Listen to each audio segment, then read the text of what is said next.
Good evening and welcome back. Welcome to this fourth and final panel of our annual World Book Day event from Diverse Ed. And this panel is our academic panel, our researchers panel, from people working in higher education who have also got their books out into the world. I'm going to start with the duo that is Adam and Catherine. Would you like to introduce yourselves and tell us all about this partnership and the book that you have co-created, please? Yeah, great to see you, and thank you for involving us in this, Hannah. It's been a really great event. So Adam and I we first met each other, I think, when Adam invited me on to Adam and Joe's fantastic Pride and Progress podcast, which I was really pleased to be a part of. And I think we got to know each other after that. And we were at the BERA conference, the British Education Research Association conference, when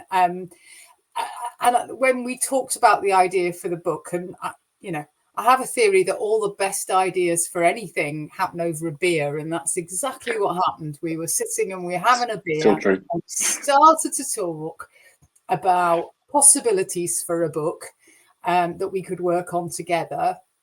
And I think we both said, we'd both done our doctorates and said what a lonely journey it was, really, and how we'd kind of felt just nobody else knows what it's like to do a doctorate until you're doing it, and nobody else is in your world, and you become a little bit obsessed, and we thought, wouldn't it be great to have got a book that was the book that we wanted, actually, when we were writing our PhD, that was one of those sorts of books that you could scribble in and write on and come back to time and time again, but was not a how-to book, but was a kind of a book that put its arm around you and said, you're not going bonkers, don't worry, you're all right. What you're feeling is normal. We've all been there. So I think that was very much the starting point for the book. Adam, I don't know whether you want to talk about kind of then how we went about then what happened. Hi everybody, it's great to do this evening, and thank you so much, Hannah, for inviting us to this brilliant event. It's been so lovely this evening to listen to other people share their inspirations for how their books came about, and we can really relate to that. And I think the thing that's resonated with me this evening, hearing everybody speak, is people sort of writing the books they needed, and I think that's what makes a really powerful book. I think that's exactly what Catherine and I envisioned. We both said how lonely our studies were. You feel like the only person in the world, doing that topic at that time. You don't have a support network, and the world of academia can feel so impenetrable at times. We really wanted to demystify that, and we thought this book was a great way of doing it. So our book, The Guide to LGBT plus Research, we're on brand, Catherine. We wanted to structure it like a piece of research. So it's structured in chapters like a master's or doctoral thesis. And we've got almost 40 contributors who are people doing or have done amazing LGBT research internationally. And we go through each of those stages, thinking about writing a proposal, collecting data, the ethics, your positionality in the research, how you disseminate that research and have impact, and what life might look like after that research as well. And each of those chapters is looked at through that lens of LGBT, thinking about some of the challenges, but also some of the opportunities. And it's been really wonderful to sort of compile that. And one of the things I'm most proud of, which I think Catherine's going to mention here, is the diversity of authors, not only in terms of intersectionality, but also stages of their career. Yeah. Thanks, Adam. So, the diversity of contributors, it was kind of a bit of a happy accident in some ways, because we had almost 40 people got in touch with us and said that they'd like to contribute to the book. And Adam went, what should we do? Because we got a word count as well from Emerald, our publishers. And I said, Adam, let everybody contribute, because you know what people are like. They're overpromised. There'll only be 6 people come through, and then we'll be writing all the chapters ourselves, and it'll be terrible. Actually, of those 40 people, 1 person dropped out. That's all. So what we did get was just a fantastic array of people, from people living and breathing their PhD right now, right through to people who were quite experienced in research, and this wasn't their first rodeo, this wasn't their first book.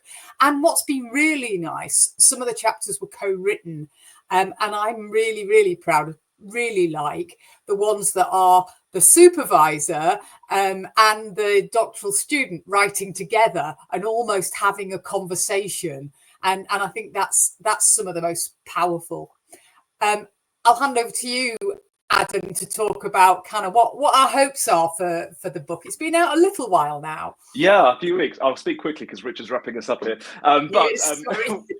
Really, we want to demystify research and make it feel like something that's accessible, because as educators, all of us want to make sure we're research informed, and hopefully that's what the book does. It demystifies research, and even though it's LGBT on the cover, actually it's about research for all communities, particularly thinking about diversity and intersectionality. So it's been wonderful to hear feedback from people using the book who aren't just looking at LGBT research. In terms of getting the book, it's available through Amazon, but if you buy it from Emerald, I think this code is still valid, and use the code EME30, EME30, you can save 30%. So it's only about 14 quid. So it's the kind of nice book you can scribble on and make notes on. And if nothing else, buy it because it has a beautiful spine. And I think that's our time.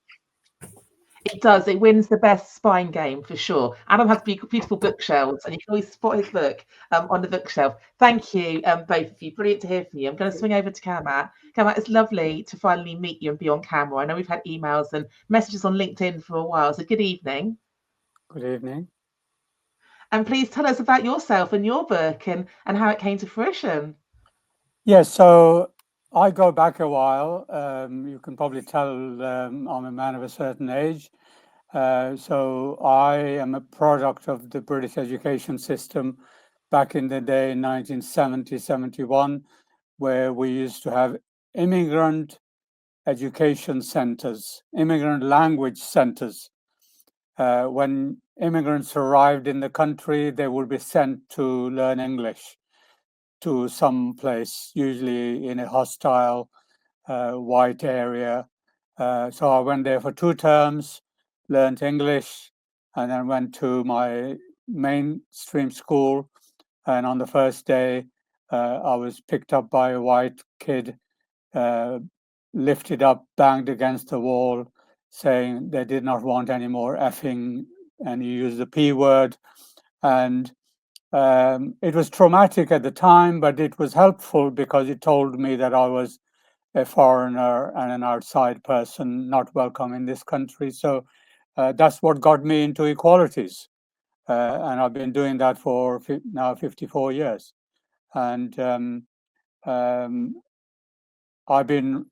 had my first article published in 1974 when I was still at school. So I've been pretending to be a writer for a long time, probably because I was mentored by the man in our community who started Urdu journalism in this country.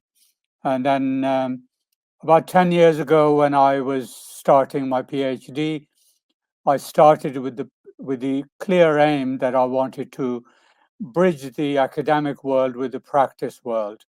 So every time I was writing my chapters for my dissertation, I was really writing them for the book, for the ordinary reader, and not for the academic. And my supervisor would say, this is not academic enough. This is okay for the TES, but this is not academic enough. Go away and change it. So I would change it a bit, and just to get through the process. So I ended my PhD in 2017, and most of the dissertation was actually almost ready to publish as a book. And now I needed a publisher. It took me probably a year and a half to try different publishers. And then Routledge said yes. And then 2019, I published the book, British Pakistani Boys and the Role of Religion. And the role of religion came about because I was interviewing a parent who said, our idea of education is that children should learn about religion as well as get their GCSEs. And I was very grateful to Hannah to remind me that that was the book you wanted, because since then I have another book as an edited collection, and with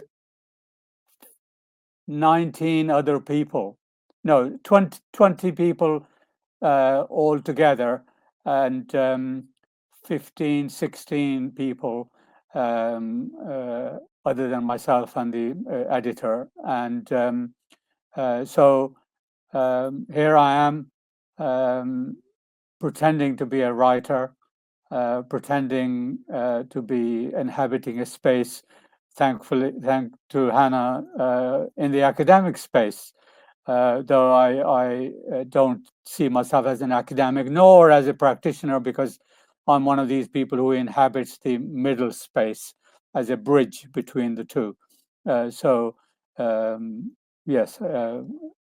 and the book I wrote was about British Pakistani boys, 24 Pakistani boys, 16 parents, some teachers interviewed through qualitative research, and written up, listened to the notes, transcribed them personally by hand on a dictaphone. Very slow process. Don't recommend it unless you have time, in which case I do recommend it, because it was best. Because by the time I finished transcribing, the whole book was in my head.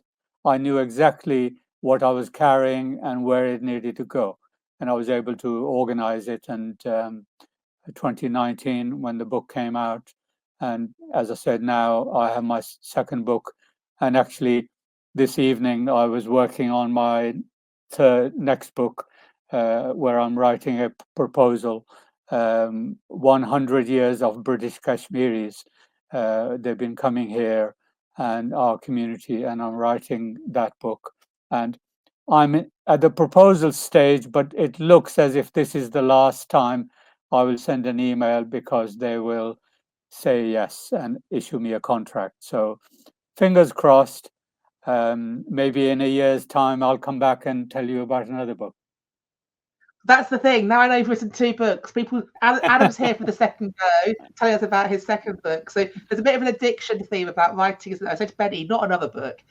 So I'll definitely get you back to talk about your other book in the future, Karamat. It's lovely to see you here tonight. Yeah. I'm going to swing over to Kulwinder, who's with some partner tonight. Poor Lucy's not here, but it's great to see you, Kulwinder, to talk about the book that the two of you have recently produced. Thank you. Thank you. Good evening, everyone. And here is the book. Now, here is a little sort of like not a disclaimer, but I was talking to Lucy in the morning, and she's gutted not to be here. The reasons were, again, she's had a family bereavement, so it just wasn't possible for her to come. But this is our baby, Lucy and I, and we have worked together the last 5 years in Durham. So I had been writing I'm in initial teacher training, and I'd been writing chapters, and again on certain topics, English as an additional language. I've met Karamat at Bera, and I have conversations about learning English. And so the schools that he mentions, the section 11 withdrawal, the methods of teaching English that he mentions, I'm very aware of those. But what we used to say was that since I was writing the books, when I came to Durham, and Lucy once mentioned it to me.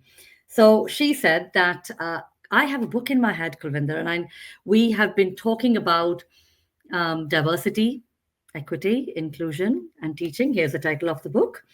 And we talk about this in our initial teacher training courses for a while through different modules. We've been talking about it forever. And it was, I think, last year when we'd reached a point where I just said to Lucy, I said, well, you've been talking about this for a while, so why don't we just do something about it? And well, she said, well, what should we do? And I said, well, actually, I am friends with, or have networks with our publishers. Do you want me to check it? And she said, okay, go ahead. And I remember writing about, say, just 2 or 3 lines that to Sage Amy Thornton. And I said to her, I've got this idea in my head, Amy, is it worth it? And I said, if it is, let me know. And she came back in half an hour. And she said, yep, no problem. She said, this is what I've been looking for. And I said, okay, let's meet then. So in the meantime, I'd spoken to one of my professors at the university who I used to write articles and chapters on English with. And I said, well, what do you recommend, or any do's and don'ts that I should be aware of? And he said, well, the hardest part is finding a publisher, and you've already got that. And so you need to sort of just go with the flow, listen to them, and shape the book in sort of like in terms of those. So Lucy and I practically sat through our summer holidays, and we just spent every single Wednesday writing together, getting the proposal ready. And then it, again, one more sort of like, I call it serendipity. Because in the meantime, parallel to that, we had our Durham students we are very lucky at Durham that we have very intelligent initial teacher training students. So our dissertation students, both on postgraduate and undergraduate degrees, are exceptionally good. So we had access to, and they used to talk to us all the time, they still do, that how can we get published? You both write, so how can we get published? And that's when I remember I mentioned to the publisher that, would you be happy if we include them as well? And so we just don't want to write on our own. We have enough material, no problem. But we just don't want to be writing just on our own. And Amy actually was very, very supportive of that. And she said, well, if you have the students and you want to guide them, the guiding is your issue. And we were like, yes, no problem, we'll do that. So that's when we did. When we sat with Amy, we shaped the book very much in line with, she shared some books with us and said, well, this is what is there. And here are the gaps in the market. And so we identified the gaps. Then we identified our students, and we sort of spoke to them and said, this is a really good chance for you to actually get published, learn how publishers work, how the conventions work. And we are here to guide you at every single step. And we worked all along, I think in about good 6 to 8 months, where we had a very good team of our publishers, their editors, their proofreaders. And it was such a good learning curve even for us as well. There were so many things in the book which were to do with ableism, neuronormativity, to name some, which I had not understood fully up until one of my students wrote this. So actually, it became a really good learning curve for me and for Lucy as well. And this has kind of become a journey where our modules, our teaching is very up to date as a result of it. And at the same time, the students that we have written with, we are looking forward to make it a permanent thing, where every year we encourage our students to write we're thinking of starting maybe a student journal. Because many students afterwards have, we had an early year career teacher. She's in Thailand at the moment. And so it's become a process that we had not envisioned it to be this successful, but it's been very useful for our own teacher training courses as well. Yeah, I love that. And just listening to all of you talk, it's so interesting, isn't it? Like, there's a thread here that, like, you're all finding your own voice. We're here to amplify your voice, but you're all amplifying someone else's voice as well. And the fact that you've all got these different contributors and how you navigate that, I think is really interesting. Adam, you talked about demystifying sort of like academia and research and writing. Just say a little bit more about creating access, I guess, to this world that sometimes feels like an absolute mystique. Yeah, and I think it's recognizing the people that did that for me, and that one of those people is next to me, which is Catherine. So when I finished towards the end of my doctorate, it was that feeling of like, well, what do you do next? How do you publish? How do you kind of take this very esoteric academic work that no one wants to read and make it accessible? And Catherine was so kind, and she read my thesis, suggested papers, said, I'm always there to chat, gave advice. And it was just throwing that ladder down and helping people up. And I've always wanted to be that person as well. So, you know, I received it from Catherine. I'm very grateful for that. And hopefully we are now doing that through this book and through the network of people that we work with as well. I love that. So Catherine, do you want to pick that up about the mentoring? Because Karamat also mentioned having a kind of a mentor as a writer. Have you mentored other people to kind of like find their way through writing and publishing? Yeah, I mean, I guess I have, and you know, I work in a university, so I've often got PhD students. Some of them are our own staff, but I think it was different with Adam because we didn't know each other in any professional context, and whilst it was, you know, I'm here because people have supported me and spent time with me and given me time, but actually, you know, going back to being a real fan of Pride and Progress, and you know, I contributed to the book, I contributed to the podcast. It was really, you know, Adam was somebody that I really wanted to work with anyway, and was genuinely interested in Adam's PhD, and you know, I think when you ever mentor somebody or you work with somebody, you just get such a lot out of it, even though you're supposed to be the most experienced one. It's always a reciprocal arrangement, and actually, just from me spending a bit of time looking at Adam's thesis, I think I know I've got a really brilliant friend now, and somebody who's my absolute first person to go to whenever I want to work with other people. And so, you know, I feel like the lucky one. I love that beautiful friendship, beautiful partnership that's formed there.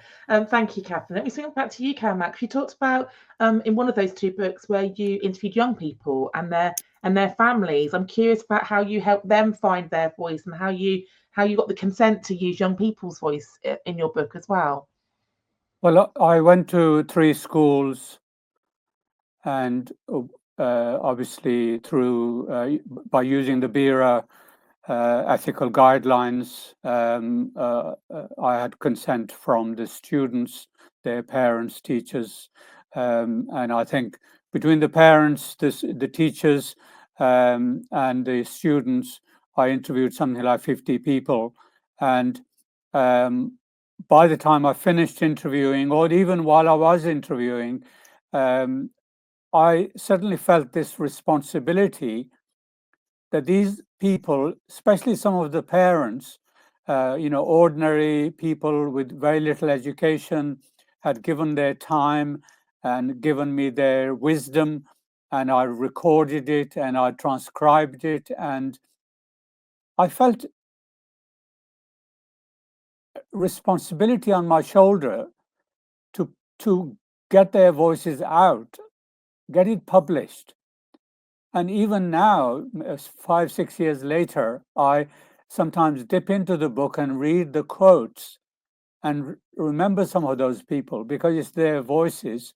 And for me, you know, I did some quantitative research, but I'm really a qualitative researcher with the voice of real people. It's such a privilege when people trust you and give you their honest opinion. And you know, the second parent I interviewed shaped my book because I wasn't exploring religion whatsoever.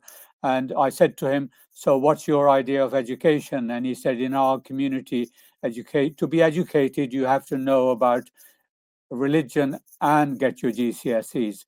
And that then led me to ask that question of everybody after that. And the role of religion came in the title and in the book. And that ordinary person who had taken time out of his carpet fitting job in the middle of the afternoon just so he could come and talk to me is such a privilege. It's such a privilege. I think, you know, we must never take for granted the people who give us their voice and then give us the responsibility to do something with it in order to impact on the system. I love that, Karamat. This idea of honouring the privilege of hearing it, but the honouring of kind of like amplifying it as well. So thank you. And Kulwinder, I was interested in that bit about you and Lucy, like wanting to do this book about bridging theory to practice, but now you're actually going to influence how the PGCE or the undergraduate is taught in the future to think about that. Like, I think that's a beautiful thing that your undergraduates will be being put into print really before they even qualify. Yes. Where's that plan got to? What's the idea around the journal? Is it an idea or is it happening? No, it isn't. It isn't. It's because when we started writing together, we have a mixture of two of our contributors. I'm looking at the list here. They're already ECTs. So one of them is in Thailand already. So she actually mentioned it. So we've mentored them in terms of building up your LinkedIn profile and updating your CV and preparing for interviews and mentioning it there that you're already a published author. You write. And two of our other students, they are in our year 3 at the moment. So year 2, so we kind of are very much, we've got used to of the idea of looking into our 80 plus again, so 75% plus students who are writing these dissertations who actually write really well. One of our targets always is, you write really well, please stay in touch and let us know whether you want to be writing with us in the future. And we've already got a long list of students to say, yes, we would like to do that. And so we are into conversations with our head of school, our head of research, to say that we very much want to. And the long-term aim is to actually let the students run it themselves. So we kind of start mentoring from, if possible, from year 1 onwards. And so identify students who would like to take it on. But yes, this has been a very good contribution to preparing our students for the world of employment as well, and making them aware that a degree in initial teacher training is not just a classroom teacher. There is a whole world out there for research and for academic sort of engagement and long-term research. So I'm very keen to do that. And I think, having been myself in that world, it has become easier for us to empathize with their struggles as well. So it's easier for us to say, I know what you're feeling through. I have deadlines as well to cover. And I'm a 3rd-year PhD student anyway. So it's kind of like, it's to and fro all the time. Oh, I love that. And also demystifying the fact that you don't need to be a head teacher to write a book. Like, you can write a book as a year 1 teacher. So that idea of it's accessible to anyone at any point in their career. I can't believe our 2 hours have gone, but it's 8 o'clock. People have probably got their dinner in the oven, or the kettle's about to boil. Can you all just please hold your books up to the camera again so we can see the panel 4 books? I love it. We've got double whammy here. Fantastic. Thank you all for joining us tonight, for the brilliant work you've done. I've got most of these books on my shelf. I do need to find some time to read them all at some point. But thank you for joining me tonight. Looking forward to getting this out via this newsletter onto the website. That is the end of our 2025 World Book Day event, our 5th event. Who knows who's going to be sat here with me next year, who's got a book that's going to be going to print. So thank you for listening. Thank you for joining us, and we'll be in touch with the recording. But please go enjoy your Thursday night.